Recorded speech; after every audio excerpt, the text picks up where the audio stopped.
So hello guys, we're from group 3 and today we're at the Baka Coffee and we want to interview the owner of the Baka Coffee itself and we want to interview them about the operational management in this Baka Coffee. So stay tuned guys. Stay tuned guys. Dadah.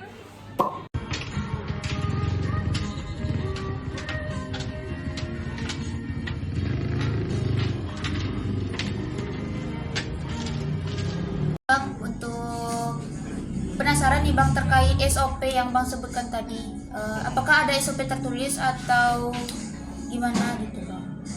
Oke, kalau SOP ya kemarin itu kita timbulkan SOP dari permintaannya barista dulu, karena barista ini yang kita pakai kan mereka kuliah, nyesuaikan jadwal mereka, terus menyesuaikan juga proyeksinya kita barista itu pengennya seperti apa. Jadi kita kombinasikan, kita diskusikan. Jadi barista ini dia kayak jam masuk tuh, jadi ada yang kita buat tertulis. Baiklah Bang, untuk selanjutnya itu boleh nggak Bang jelasin secara singkat aja gitu gimana pengelolaan karyawan dari Bang sendiri, mulai dari perekrutan yang Bang jelaskan tadi, terus apakah ada pelatihan dan lain-lain gitu Bang? Untuk karyawan ya. Iya. Pertama konteks karyawan, karena ini modeling pasti harus saya menjelasin karena beda cara pengelolaan profesionalnya ya. Nah, itu memang kita hire mahasiswa pertanian. Itu aja, kita fokus ke situ aja, mahasiswa pertanian. Karena kita kepada benefitnya harus dimanfaatkan oleh pertanian itu pula.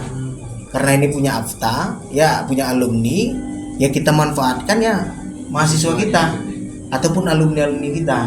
Jadi kita belum meng-hire secara banyak ya, tapi kita targetan setelah 1 bulan itu udah terlihat bahwasanya kita perlu asisten manajer, asisten manajer perlu, asisten barista, waiters, kita perlu tuh. Terus ada helper. Nanti kita soalnya kalau misalkan mau jadi barista dia harus melewati tahap helper dulu. Helper dia mencakup, dia tahu dulu jaga sarana prasarana di sini, dia tahu dulu.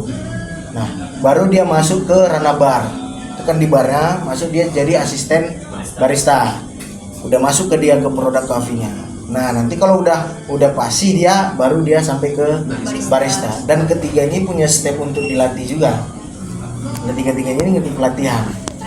Diajarin dulu alat-alat kan, ini apa gunanya kan. Baru masuk asisten barista udah ke menu dia. Mulai itu. Apakah ada terjadi kayak human error gitu dari karyawannya sendiri Bang, kayak gagal gitu dalam membuat produk? Pasti kegagalan margin apanya, bukan margin error ya, menerornya. Iya. Menerornya itu satu konteks, ada yang ya permasalahan misalkan di produk. Nah di produk itu ternyata kita pernah ada ketemu produk itu masam. Nah kita coba suruh lagi tuh cek apa kira-kira yang buat masam. Nah apakah di alatnya, apakah di tempat penutupannya, atau di kulkasnya itu tidak steril. Nah itu udah terlihat kita tuh selama 1 bulan banyak tuh kok bisa masam nih. Nah otomatis terbuang kan gitu kan. Ya pasti ada kelalaian dari adik-adiknya ya, dari karyawan, dari baristanya kita kan. Juga pasti setiap harinya kan Bang, untuk ngecek stoknya Bang. Nah kira-kira jadwalnya itu udah diatur belum Bang? Atau nunggu barang habis aja baru dipesan Bang? Pengaturan pertama kita itu ketika kita soft opening ya, berapa kebutuhan logistik ya, terus sampai dari sarana prasarana lah, sampai ke alat bahan. Itu kita pengaturan pertama itu di awal tuh, di tanggal 1 Mei. 1 Mei ini Juni ya?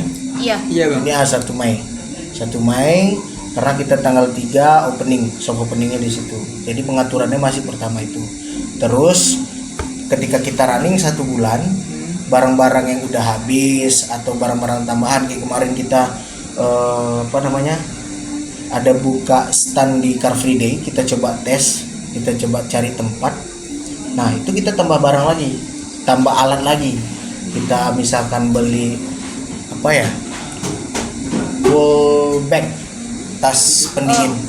Nah, itu kita beli. Jadi dia ngikutin permintaan gitu loh. Ya, ngikutin permintaan. Tapi cross checknya itu setiap hari ada.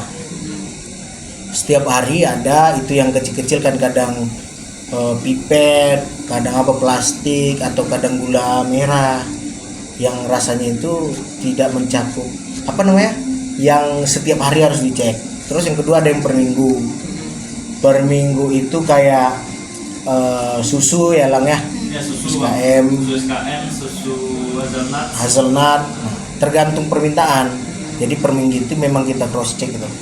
Itu sih kalau untuk lihat-lihat yang perlu ditambah.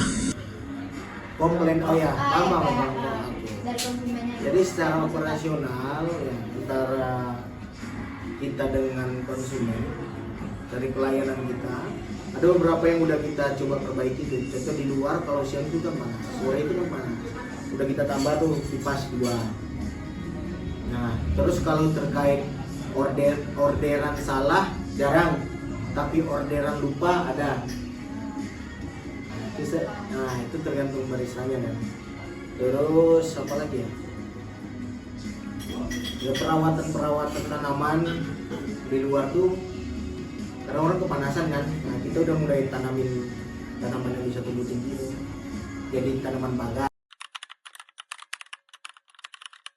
Kalau terkait kendala besar ya, kendala besar sejauh ini nggak ada.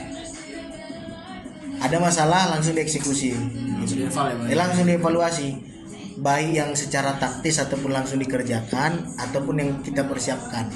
Jadi tidak mengganggu, sejauh ini kendalanya itu tidak mengganggu operasional, aman. Ya pipet habis, ya dia kadang di jam 11 nggak perlu lagi kan gitu.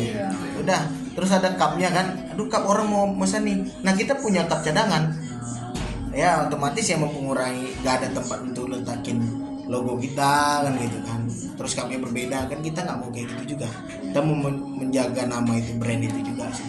Jadi kalau secara kendala besar no, nggak pernah. Alhamdulillah. Sejauh ini Alhamdulillah.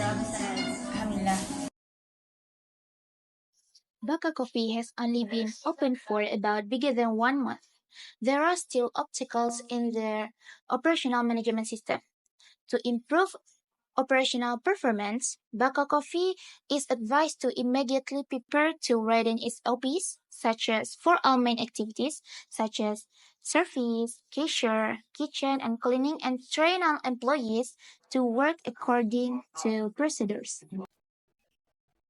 Okay, the organizational structure also need to form a simply, complete with a division of tasks and weekly meetings evaluation. In terms of facilities, the cafe need to add basic equipment such as fans and pay attention to customer comfort based on simple survey.